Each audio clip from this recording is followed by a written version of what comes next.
morning everyone. I, Ritika Singh, Assistant Professor at Indian Institute of Business Management, Patna, welcome you all in one-day awareness program on POSH Act, okay?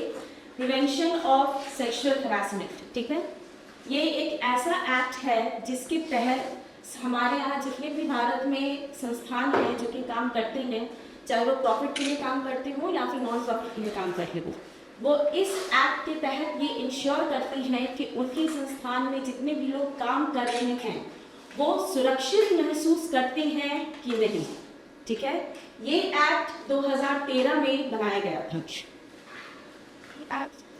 जैसा आप देख सकते हैं आपकी slide में यहाँ पर दिख रहा है पॉश एक्ट 2013, मतलब क्या कि ये एक्ट जो है ये 2013 में भारत में लागू किया गया था। इससे पहले इस तरह का कोई भी एक्ट हमारे देश में नहीं था। 1997 में एक केस हुआ था, विशाखा नाम की एक महिला थी जिसके साथ ये केस हुआ था, ठीक है? इस केस को होने के बाद उन्होंने राजस्थान कोर्ट में एक अपील दर्ज की और उस अपील को दर्ज जब किया गया और जब देखा गया वहाँ की जजेस पैनल ने, तो उनको फिर ये महसूस हुआ कि हाँ, इस तरीके का कोई ऐप या इस तरीके का कोई टूल हर एक संस्थान में होना चाहिए ताकि संस्थान में जितने भी लोग काम कर रहे हैं, चाहे वो पुरुष हो या महिला हो, वो अपने आप को सुरक्षित महसूस करें और उन्हें किसी भी प्रकार का कोई भी डर आपस में उनके अगल बगल जितने भी लोग काम कर रहे हैं उनसे डर महसूस ना, चाहे वो किसी भी तरह का डर हो। हम आगे देखते हैं। आप देख सकते हैं यहाँ लिखा हुआ है कि ये एक्ट क्या क्या करता है। मेनली इस एक्ट का जो ऑब्जेक्टिव है या यूं कहिए इस एक्ट का जो उद्देश्य है वो 3 है: प्रिवेंट, प्रोहिबिट एंड रिड्रेसल। मतलब क्या? रोकिए, प्रतिबंध लगाइए और साथ ही साथ निवारण भी कीजिए, ठीक है? पहले रोकिए, मतलब क्या कि किसी भी तरीके का अगर किन्हीं के साथ उत्पीड़न हो रहा है उनके संस्थान में किसी भी तरह का, तो सबसे पहला जो वहाँ के एम्प्लॉयर हैं, जो वहाँ के लोगों के लिए सीनियर मैनेजमेंट में जो काम करते हैं, उनका सबसे पहला उद्देश्य ये होना चाहिए कि आप उनको रोकिए। उसके बाद उस पर प्रतिबंध लगाइए। अगर प्रतिबंध लग गया है, नहीं लग पाया या किसी कारणवश वो घटना हो गई है उस संस्थान में, तो आप उसका निवारण भी कीजिए, ठीक है? ये 3 मेन उद्देश्य है इस पर्टिकुलर एक्ट का। पहला रोकिए, दूसरा प्रतिबंध लगाइए और तीसरा निवारण कीजिए। इससे पहले कि हम आगे बढ़ें और समझें कि ये जो सेक्सुअल हैरेसमेंट है या उत्पीड़न है ये किसे कहते हैं, इससे पहले हम एक छोटा सा वीडियो देखेंगे यहाँ पर। इस वीडियो को जरा आप लोग Before we end this meeting, I would like to say one thing. Pandemic है, जान बचाओ और अपनी जॉब भी, और जॉब बचाने के लिए बहुत मेहनत करनी पड़ेगी। एक्स्ट्रा काम करना पड़ेगा, एक्स्ट्रा टाइम देना पड़ेगा हर दिन, नहीं तो सबकी जॉब गई समझो। Do I make myself clear? Come on, let's get back to work. Prachi, तुम जरा रुकना, तुमसे कुछ जरूरी बात करनी है। Yes, bye.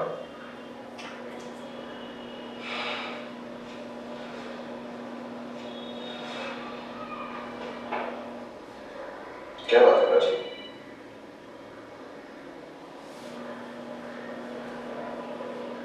तुम मेरे मैसेजेस का जवाब क्यों नहीं दे रही हो?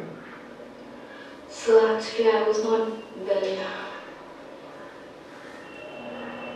जॉब बचानी है तो कुछ एक्स्ट्रा करना होगा। समझ रहे हो मेरी बात? Hey guys. Hi Tanya. What are you doing? You just got done with the meeting. Is it? तुमने मीटिंग में कहा ना कि एक्स्ट्रा मेहनत करनी होगी, एक्स्ट्रा काम करना होगा, तो मुझे लगा कि सीनियर मैनेजमेंट को शुरुआत करनी चाहिए। प्राची, क्या कह रहे थे बॉस? मैम, सर फिर से वो पर्सनल मैसेजेस की बात कर रहे थे। ठीक है, पढ़े मैंने तुम्हारे पर्सनल मैसेजेस। तुम्हें पता है ना जॉब किसी की भी आ सकती है। No, you're getting this wrong. We need to talk. This is a misunderstanding. We need to talk. Prachi, are you fine? Yes, ma'am. Sure? Yes. Don't worry. We'll take care of it. Okay? Take care of yourself.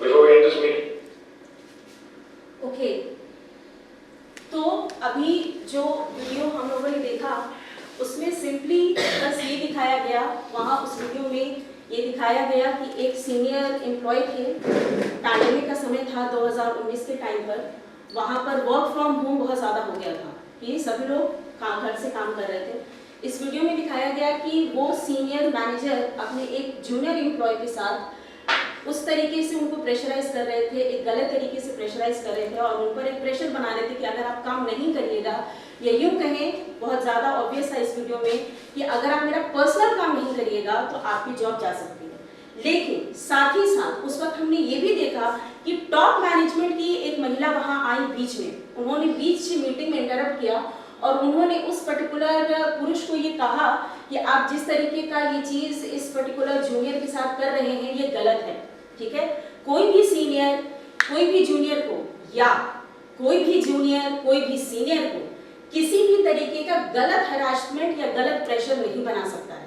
ठीक है, अगर आप किसी को किसी से काम करवाने के लिए किसी भी तरीके का गलत या यूं कहें कि जो सामने वाला इंसान उस चीज़ में कंफर्टेबल नहीं है, अगर आप वो चीज़ उससे करवाने की कोशिश कर रहे हैं और सामने वाला व्यक्ति को उसे किसी भी वजह से किसी भी तरीके की कोई प्रॉब्लम हो रही है, वो अपने टॉप मैनेजमेंट को खुलकर बताए, जैसा कि यहाँ पर उस महिला प्राची ने अपने टॉप मैनेजमेंट को बताया। टॉप मैनेजमेंट आई, उन्होंने उस पुरुष को कहा कि जॉब किसी की भी जा सकती है। ठीक है, लास्ट में आपने एक स्लोगन देखा #चेंज फॉर पॉजिटिव, अच्छी चीजों के लिए खुद को चेंज करिए। ठीक है, और वो एक अच्छी चीज आज हम डिस्कस कर रहे हैं पॉश के नाम पर। ठीक है, अभी आप देख सकते हैं एक दूसरा स्लाइड यहाँ पर खुला है और यहाँ हम लोग डिस्कस कर रहे हैं कि सेक्सुअल हैरासमेंट बोलते किसको हैं। ठीक है, इस स्लाइड को देखने की जरूरत नहीं है। ठीक है, अंग्रेजी में है, कुछ ऐसा नहीं है, हम यहाँ पे बता देंगे। ठीक है, सेक्सुअल हैरासमेंट मतलब उत्पीड़न किसको कहते हैं। जरूरी नहीं है कि किसी के साथ कोई भी उत्पीड़न अगर फिजिकल तौर पर हुआ हो तभी वो हो सकता है। ठीक है, बहुत बार या ऐसा कहा भी गया है पॉश एक्ट में कि जो हरासमेंट है वो 4 तरह का होता है। ये आगे की स्लाइड्स में भी हम लोग देखेंगे। अगर आप किन्हीं अपनी बातों से या अपनी बातों में ऐसा अगर आप कुछ कह रहे हैं जिस वजह से वो व्यक्ति सहज महसूस नहीं कर रहा है, या आप उनके कपड़ों के बारे में कह रहे हैं, या आप उनके फिजिकल हेल्थ के बारे में कह रहे हैं, या वो जिस तरीके से चलती हैं उस तरीके से बारे में बोल रहे हैं, या वो जिस तरीके से किसी के साथ बातें करते हैं उस तरीके के बारे में बोल रहे हैं, नॉन वर्बल, अगर आप किसी को उस तरीके से देखते हैं जिसकी वजह से सामने वाला इंसान अनकंफर्टेबल हो जाता है, चाहे बार बार हम कह रहे हैं चाहे वो पुरुष हो चाहे वो महिला हो, अगर कोई महिला किन्हीं पुरुष को जिस तरीके से देखती है जिस वजह से वो पुरुष उस चीज में कंफर्टेबल नहीं है तो भी वो सेक्सुअल हैरासमेंट है। अगर एक पुरुष एक महिला को ऐसे देखते हैं जिससे वो कंफर्टेबल नहीं है तो भी वो सेक्सुअल हैरासमेंट है। तीसरा तरीका है फिजिकल। बहुत बार ऐसा हम लोग देखते हैं कि किसी भी एक संस्थान का नाम हम नहीं कह रहे हैं, लेकिन ऐसे बहुत सारे संस्थान हैं हमारे यहाँ कि कितनी बार ऐसा होता है कि 1-2 कलीग ही आपस में काम कर रहे हैं, या तो सीनियर ही आपस में काम कर रहे हैं, या 2 जूनियर ही आपस में काम कर रहे हैं। काम करते वक्त अगर आप सामने वाले को अगर गलत तरीके से या फिर जिस तरीके से वो नहीं चाहते उस तरीके से टच करते हैं, चाहे वो कंधे पर हाथ रखना हुआ, पीठ पर हाथ रखना हुआ, हाथ पर हाथ रखना हुआ, या कहीं भी अगर आप इस तरीके का अनवांटेड फिजिकल टच भी कर रहे हैं तो भी वो सेक्सुअल हैरासमेंट में आएगा। ठीक है, और चौथा है हमारा विजुअल। मतलब क्या कि अगर आपने किसी जूनियर को अपने पास बिठाया या सीनियर को ही अपने पास बिठाया कुछ भी दिखाने के लिए, या सेम लेवल के एम्प्लॉय हैं, कलीग हैं, पीयर हैं, अपने पास आपने बिठाया और आप उनके साथ कोई काम से रिलेटेड चीजें करवा रहे हैं, लेकिन काम से रिलेटेड चीजें करवाते वक्त आपने या किसी ने भी इंटेंशनली ऐसे कुछ चीजें अपने बगल वाले कलीग को दिखाई जिससे वजह से वो कंफर्टेबल नहीं था। हम एक्सप्लिसिटली नहीं कहेंगे कौन सी चीजें, लेकिन ऐसी चीजें जो कि शायद आपको नहीं दिखानी चाहिए थी, या ऐसी चीज़ें जो आपके सिस्टम में उस वक्त नहीं होनी चाहिए थी जिस वक्त आप काम करने की जगह पर आ रहे हैं। अगर वैसी चीज़ें अगर आप अपने सीनियर, जूनियर या कलीग को दिखा रहे हैं तो भी वो सेक्सुअल हैरासमेंट है। साथ ही साथ मैंने अभी आपको कहा था वर्बल, कितनी बार होता है कि मजाक मजाक में या फिर बहुत अच्छी दोस्ती है या किसी भी तरीके से आप सामने वाले के साथ हेल्दी ही फ्लर्ट करते हैं। फ्लर्ट, ठीक है, मतलब क्या, एक लड़का लड़की के साथ या एक लड़की एक लड़का के साथ, ठीक है, ऐसी कोई बातें बोलता है या इस तरह की कोई चीज बोलता है जिससे लड़की या लड़का ऑफेंड हो जाए या टची हो जाए।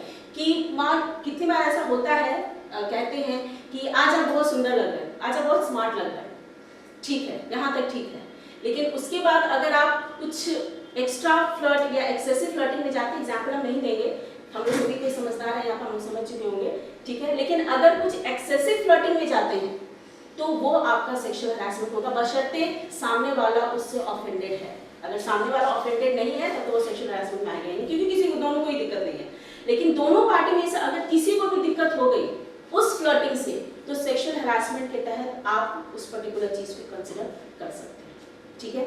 एक और चीज है, एक कहते हैं उस यहाँ पे तो बहुत ज्यादा वर्ड यूज्ड है, लेकिन एकदम सिंपल टर्म बताते हैं, अगर तुम ये काम करोगे तो मैं तुम्हारा ये काम कर दूंगा या कर दूंगी। मतलब क्या, कि अगर तुम मुझे कुछ दोगे तो मैं भी तुम्हें कुछ दूंगा या दूंगी। ये भी सेक्सुअल हैरेसमेंट में है। बहुत बार, अभी तुरंत हमने इस वीडियो में क्या देखा कि अगर आप मेरे पर्सनल मैसेजेस का जवाब देंगे तो हम तुम्हारा जॉब बचा लेंगे।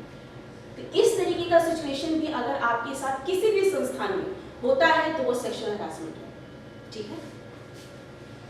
ओके, अब देखिए, हमने तो ये तो समझ लिया कि सेक्सुअल हैरेसमेंट क्या है, लेकिन हमें ये भी समझना बहुत ज्यादा जरूरी है ताकि इस एक्ट का मिसयूज ना हो कि सेक्सुअल हैरेसमेंट क्या नहीं है, ठीक है। देखिए, अगर आपके सीनियर या आपके जूनियर आपसे कहते हैं कि ये तुम्हारा टारगेट है, इस टारगेट को तुमको इस डेडलाइन तक अचीव करना है, ये एक हेल्दी प्रेशर है, ये कोई अनवांटेड प्रेशर नहीं है। हर सीनियर चाहेगा अपने जूनियर से कि वो अपना काम समय से खत्म करे, तो इस तरीके का प्रेशराइजेशन को आप सेक्सुअल हैरेसमेंट नहीं कह सकते, क्योंकि वहां पर उस सीनियर ने किसी भी तरीके का कोई पर्सनल वांट कंप्लीट करने के लिए आपको नहीं कहा, वो सिंपल आपको काम खत्म करने के लिए कहा है, तो ये सेक्सुअल हैरेसमेंट नहीं होगा। दूसरा, अगर आपने कोई काम किया, कुछ गलती हो गई आपसे, ठीक है, तो सामने वाले सीनियर ने आपको डांट दिया, तो आप ये नहीं कहेंगे कि ये गलत है, आप मुझे डांट नहीं सकता, सेक्सुअल हैरेसमेंट में पॉश के तहत आपकी तरफ कोई कंप्लेंट करते हैं, तो ये भी नहीं होगा। लेकिन अगर आपने कोई अच्छा काम किया है, उसके लिए अगर आपको कोई सीनियर कह रहे हैं कि नहीं आपने बड़ा अच्छा काम किया है, आप तो बहुत अच्छी हैं, बहुत मतलब कि होनहार एम्प्लॉय हैं हमारे ऑर्गेनाइजेशन के, तो भी आप ये नहीं कह सकते कि जानबूझ के मेरे साथ फ्लर्ट कर रहा है। ये तो जेन्युइन कॉम्प्लीमेंट है, इसको आप सेक्सुअल हैरेसमेंट को कंसीडर नहीं कर सकते। तो जितनी भी चीजें जूनियर जूनियर, सीनियर सीनियर या कलीग के बीच में काम से रिलेटेड अगर कोई चीज हो रही है और दोनों ही पार्टी अपनी किसी पर्सनल वांट को कंप्लीट करने की कोशिश नहीं कर रहे हैं, तो वो सेक्सुअल हैरेसमेंट नहीं होगा, ठीक है। अभी ये स्लाइड को अभी हमने तुरंत डिस्कस किया था, जहाँ पे मैंने 4 तरीके के सेक्सुअल हैरेसमेंट आपको बताए थे।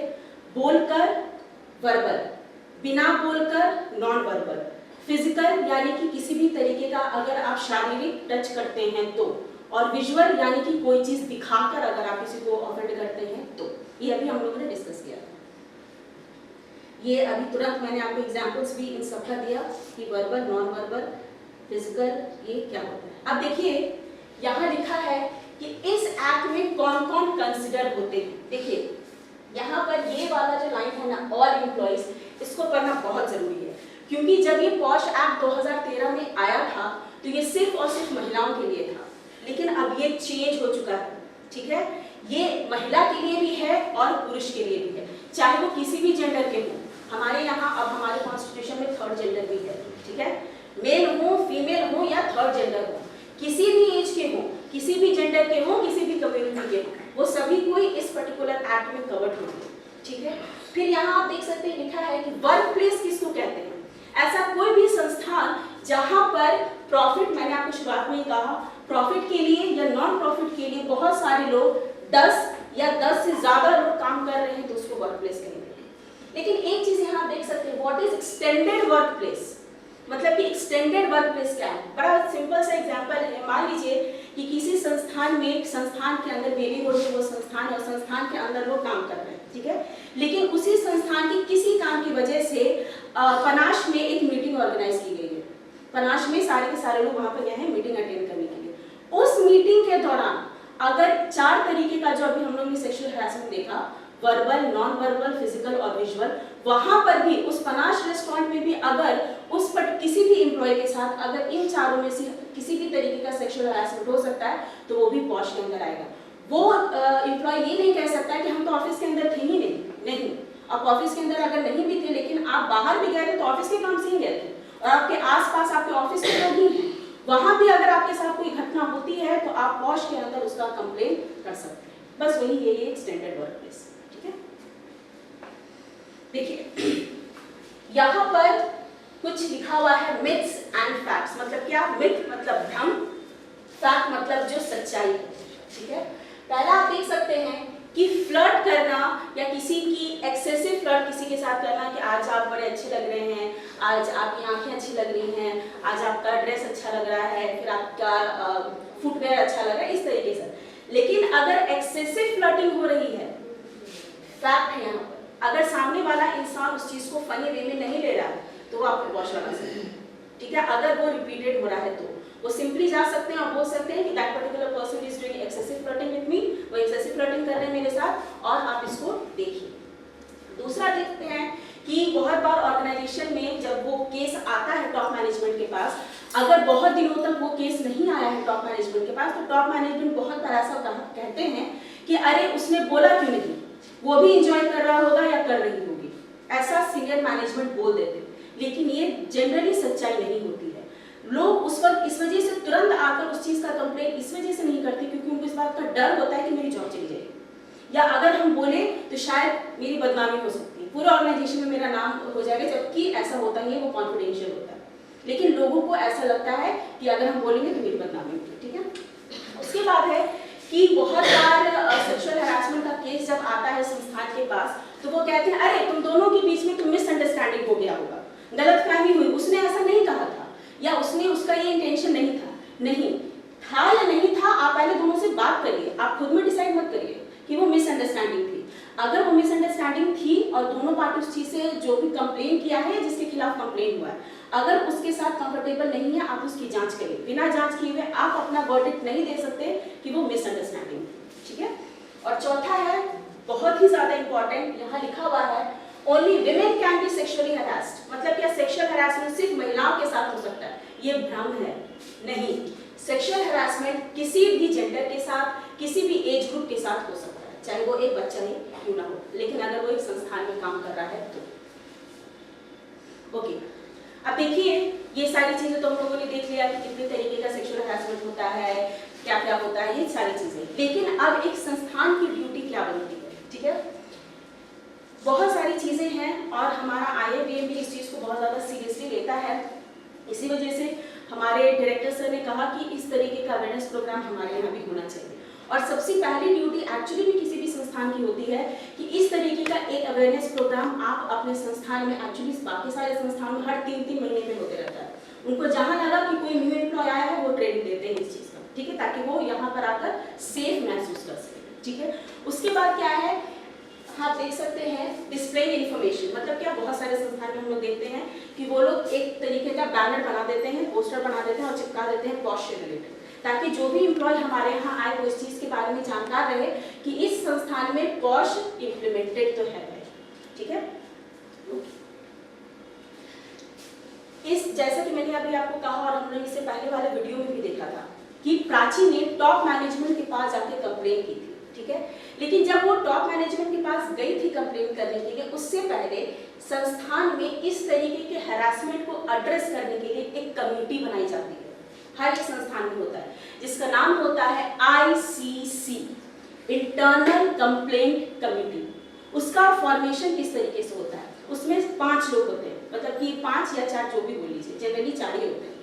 एक जो उसी संस्थान की सबसे सीनियर विमेन एम्प्लॉय होंगी, जो कि सबसे सीनियर है, विमेन एम्प्लॉय है और साथ ही साथ एक्सपीरियंस भी, मैच्योर है, ठीक है। दूसरा होता है 2 एम्प्लॉय और होते हैं, जो कि एक मेल होता है और एक फीमेल होता है। मेल इस वजह से क्योंकि वहाँ पर अगर कोई मेल जिस पर कंप्लेंट हुआ है वो अपनी बातें मेल मेंबर को बताएगा और जो फीमेल है वो अपनी बातें फीमेल मेंबर को बताएंगे। और चौथा, एक ऐसी महिला जो उस संस्थान का पार्ट नहीं है, ताकि न्यूट्रलिटी मेंटेन रहे। क्योंकि कितनी बार जब फैसला आता है तो लोग कहते हैं संस्थान को बचाने के लिए फैसला ले लिया, इसी वजह से एक और मेंबर उस पर्टिकुलर आईसीसी में होते हैं जो कि उस संस्थान के मेंबर हैं ही नहीं, लेकिन उस पर्टिकुलर विमेन एम्प्लॉय का कम से कम एक्सपीरियंस 5 साल का होना चाहिए, जहां तक विमेन एम्पावरमेंट की बात है। जनरली ये जो मैंने आपको बताया कि जो बाहर की महिला होनी चाहिए वो जनरली एनजीओ से होती है, जनरली एनजीओ से होती है, ठीक है। तो ये जो इंटरनल कंप्लेंट कमेटी है इसमें 4 लोग होते हैं, एक जो सबसे सीनियर विमेन एम्प्लॉय है उसी संस्थान की, 2 एक और विमेन एम्प्लॉय, एक मेल एम्प्लॉय और एक जो बाहर से आएंगे एनजीओ से विमेन एम्प्लॉय जो कि जिनके पास कुछ एक्सपीरियंस हो। अब देखिए इस टॉप मैनेजमेंट में जहां पर आप सेक्सुअल हरासमेंट का कंप्लेंट फाइल करिएगा उसका प्रोसीजर क्या होता है। अगर आपके साथ किसी भी तरीके का सेक्सुअल हरासमेंट हुआ है, उस घटना के होने के 3 महीने के अंदर आपको कंप्लेंट कर देना चाहिए। लेकिन अगर आप कंफर्टेबल नहीं थे उस चीज में तो आप 6 महीने तक का भी वक्त ले सकते हैं, कोई दिक्कत नहीं, ठीक है। उसके बाद है कि जैसे ही कंप्लेंट मिला 60 दिनों के अंदर उस संस्थान की ये ड्यूटी है कि वो उस कंप्लेंट का निवारण करे। अगर उस 60 दिन के अंदर कंप्लेंट का निवारण नहीं होता है तो वो पर्टिकुलर जो भी जिन्होंने कंप्लेंट किया है वो कोर्ट में भी जा सकते हैं, ठीक है। और फैसला आने के बाद अगर जिसने कंप्लेंट किया है या जिसके खिलाफ कंप्लेंट हुआ है उस फैसले के साथ वो कंफर्टेबल नहीं है तो फैसला आने के बाद 90 दिनों के अंदर को दोनों में से कोई भी पार्टी जिसने किया है या जिसके खिलाफ हुआ है वो कोर्ट में जाकर कंप्लेंट अपनी फाइल कर सकता है, ठीक है। और अगर कंप्लेंट जिसने किया है जिसके खिलाफ हुआ है वो साबित हो जाता है, मतलब क्या कि हाँ ये इंसिडेंट सही था और इसने एक्चुअली में सेक्सुअल हरासमेंट किया था, अगर उसमें किस किस तरीके का यहाँ पर हम लोग पनिशमेंट दे सकते हैं। अगर न्यूट्रल है, नॉर्मल है, तो आप एक माफीनामा लिखवा लीजिए, जो यहाँ लिखा हुआ है रिटन अपॉलजी मतलब माफीनामा, मतलब एक पेपर पे लिख दीजिए कि मुझसे गलती हो गई और ये सारा कुछ। सीवियर है मतलब ठीक है कर सकते हैं तो वार्निंग देकर छोड़ दिए कि भाई पहला घटना था कोई दिक्कत नहीं। लेकिन अगर बहुत सीवियर है या फिर आपको भी ऐसा लगता था कि ये एम्प्लॉय इस तरीके का है या समथिंग, आप सस्पेंड कुछ दिनों के लिए या कंप्लीटली टर्मिनेट भी कर सकते हैं उस एम्प्लॉय को। ये पूरा हक होता है संस्थान को आईसीसी के तहत वो कर सकता है और उसमें जो कंप्लेनेंट है वो कुछ उसमें विद्रोह नहीं कर सकता है, ठीक है। यहाँ पर है कि मान लीजिए अगर सस्पेंशन या टर्मिनेशन नहीं कर सकते तो कुछ सैलरी भी आप उसका काट सकते हैं, कुछ महीनों का या कुछ साल का कुछ भी, ठीक है। और लास्ट है आपका काउंसलिंग या कम्युनिटी सर्विस, मतलब क्या है कि अगर इन सारी चीज़ों से भी वो एम्प्लॉय नहीं सुधरता है तो इसका मतलब ये है कि उसको किसी तरीके की साइकोलॉजी प्रॉब्लम है और आप उसको काउंसलिंग या साइकोलॉजी का ट्रीटमेंट दीजिए, ठीक है। ओके, यहाँ पर है कि पॉश के बारे में हम लोगों ने अच्छी अच्छी बातें देख तो ली, लेकिन इस एक्ट में कुछ चैलेंजेस भी आते हैं, कुछ ऑब्स्टिकल्स भी, मतलब क्या कि बहुत लोगों को इसकी जानकारी ही नहीं होती है, ठीक है, कि पॉश नाम का कोई एक्ट भी होता है। टू बी ऑनेस्ट शायद IABA में भी बहुत लोगों को इसके बारे में जानकारी नहीं हो, मतलब आई एम नॉट सेइंग कि होगी सभी को होगी, लेकिन किन्हीं को हो सकता है इसकी जानकारी नहीं होगी, शायद ये है तो इतनी डीप जानकारी नहीं होती, ये प्रॉब्लम देखा गया है। आप यहाँ एक वर्ड देख सकते हैं टोटलिस्टिक, इसका मतलब क्या होता है कि जो मैंने अभी बताया आपको आईसीसी का तो जो ऑर्गेनाइजेशन होता है, कितनी बार क्या होता है कि संस्थान ने सोचा अरे मुझे आईसीसी तो बनाना है लेकिन मेरे पास वैसे 4 लोग तो है ही नहीं, तो किसी को भी रैंडमली उठा लिया और उसमें आईसीसी में डाल दिया, लेकिन वो जो आईसीसी में आ गए उनको तो कोई एक्सपीरियंस ही नहीं है, तो वो क्या ही आपको कोई सोल्यूशन या किस तरीके का कुछ भी प्रॉब्लम पर रिप्रेजेंट कर पाएंगे, तो वो भी एक चैलेंज आपके मतलब कि संस्थान में आता है, ठीक है। अभी ये जो वीडियो है अंग्रेजी में है, इसको सीधा आप देख लीजिए, मतलब जिनको भी थोड़ी बहुत अंग्रेजी में दिक्कत अगर होगी तो आप देख लीजिए, इसका जो कह सकते हैं कि जो कंक्लूजन है वो हम आपको हिंदी में बता देंगे, लेकिन अभी देखने के लिए बस देख लीजिए, ठीक है। और इसको दिखाने से पहले बस हम ये कहेंगे कि अभी जो मैंने आपको कहा कि पॉश सिर्फ महिला पर ही नहीं है, पुरुष पर भी है। इससे पहले वाले वीडियो में देखा कि महिला के साथ उत्पीड़न हो रहा था, यहाँ पे हम देखेंगे कि एक पुरुष के साथ उत्पीड़न कैसे हो रहा है, ठीक है। Mike is a new joiner in Myra's team, and every day we travel to work together in the transportation provided by the company. While traveling, Myra often sat very close to Mike and sometimes touched him suggestively while talking to him. Initially, Mike did not pay much attention to her behavior, as he thought she might have touched him accidentally or unintentionally. However, over the last couple of months, Myra's actions shifted from subtle touching to more direct sexual advances, like asking Mike to stay back late after work and frequently calling him to her cabin and chatting about her personal life, including her sexual innuendos. Recently, during a two-day outbound event organized by the company at a resort, Myra called Mike late in the night and asked him to come to her room and massage her back as she was feeling very tired. By now, Mike was aware of Myra's repeated sexual advances and he was feeling stressed because he chose not to report it to Myra's superior as he feared it may cause problems for him at work. Mike also considered approaching the POSH committee, but on realizing that the POSH Act is a women-centric law, he was unsure if he could complain to the internal committee, IC, and if the complaint would find a fair hearing and redressal. So, does Mike's case sound unusual? Well, to some it might, but this is a classic scenario of the changing workplace dynamics.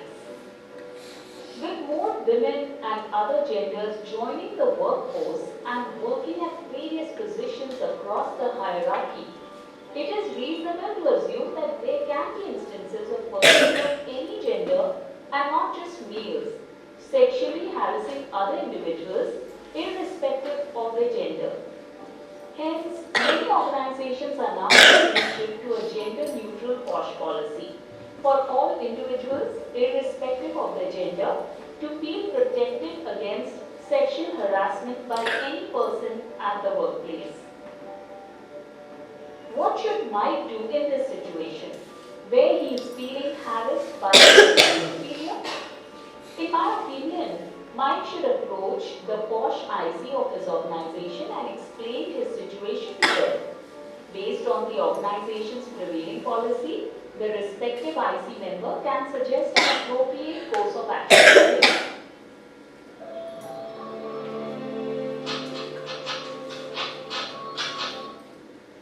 Mike is a new joiner in Myra's team. इस video में हमने बस ये देखा, इससे पहले वाले video में हम लोगों ने देखा था कि एक महिला के साथ उत्पीड़न हो रहा था, लेकिन इस वीडियो में हम लोगों ने देखा कि एक पुरुष के साथ भी उत्पीड़न हो सकता है और हुआ भी। ठीक है, इस वीडियो में देखा गया कि मायरा नाम का एक पुरुष था, उसके सीनियर ने शुरुआत में वो उसके साथ काम करते थे, दोनों आपस में काम करते थे और शुरुआत में उस सीनियर ने धीरे धीरे उसके साथ थोड़ी सी क्लोजनेस बढ़ाई और बाद में उसने जानबूझकर उसके साथ क्लोजनेस बनाने की कोशिश की क्योंकि उसने देखा कि सामने वाला कोई कंप्लेंट नहीं करता। लेकिन जब उस मायरा को ये एहसास हुआ कि नहीं अब ज़्यादा हो रहा है, अब हम इससे ज़्यादा बेयर नहीं कर सकते या बर्दाश्त नहीं कर सकते, उसने अपने संस्थान के इंटरनल कंप्लेंट कमेटी में जाके शिकायत की और जैसा कि आपने देखा उस वीडियो में भी कि आईसी का जो स्ट्रक्चर बना हुआ था, उन्होंने उस वीडियो को सारे के सारे घटना को सुना और फिर उसका निवारण करने की कोशिश की। एक बड़ा ही इम्पॉर्टेंट लाइन इस वीडियो में था कि बार बार वो एम्फसाइज कर रहे थे कि हमें ये चीज़ देखनी होगी कि अगर एक संस्थान में ज़्यादा से ज़्यादा लोग काम करने के लिए आ रहे हैं तो जो उस संस्थान के एम्प्लॉयर हैं, मतलब कि जो टॉप मैनेजमेंट के लोग हैं, उनको इस बात का हमेशा ध्यान रखना चाहिए कि क्या एक पुरुष के साथ कंफर्टेबल है, क्या एक पुरुष महिला के साथ कंफर्टेबल है, क्या एक महिला के साथ कंफर्टेबल है, चाहे वो किसी भी हायरार्की में काम कर रही हो, चाहे वो उसका सीनियर हो, चाहे वो उसका जूनियर हो, चाहे वो उसका कलीग हो, हर कोई एक दूसरे के साथ सेफ महसूस करता है कि नहीं, क्योंकि किसी भी संस्थान में आप अपना टैलेंट तभी दिखा पाइएगा जब आप उस संस्थान में कंफर्टेबल हो, उस वर्क एनवायरनमेंट में कंफर्टेबल। ठीक है, लास्ट स्लाइड आपका कंक्लूजन ही है। इस अवेयरनेस प्रोग्राम को करने का या इसको ऑर्गेनाइज करवाने का या इसका अवेयरनेस इंफॉर्मेशन देने का IFBN का मकसद बस इतना था कि हमारे संस्थान में भी बहुत सारे लोग काम कर रहे हैं, हम लोग आपस में एक दूसरे से बातें करते हैं, अच्छा रिलेशनशिप शेयर करते हैं, हेल्दी रिलेशनशिप शेयर करते हैं, लेकिन अगर आपको इस वीडियो को, इस अवेयरनेस प्रोग्राम को देखने के बाद अगर आपको लगा है या आगे चलकर लगता है कि मेरे साथ किसी भी तरीके का उत्पीड़न हो रहा है, तो आप बिना किसी हेजिटेशन के, बिना किसी डर के अपने टॉप मैनेजमेंट के पास जाइए। हमारा टॉप मैनेजमेंट कौन है वो शायद बताने की जरूरत नहीं है, तो उस टॉप मैनेजमेंट के पास जाइए, अपनी शिकायत करिए। एंड ऑफ कोर्स जैसा हमारा IABM है, एक इंक्लूसिव ऑर्गेनाइजेशन है, तो वो आपकी बातों को जरूर सुनेगा ताकि सभी को यहाँ पर सुरक्षित महसूस करें और अच्छे से काम करें। Thank you.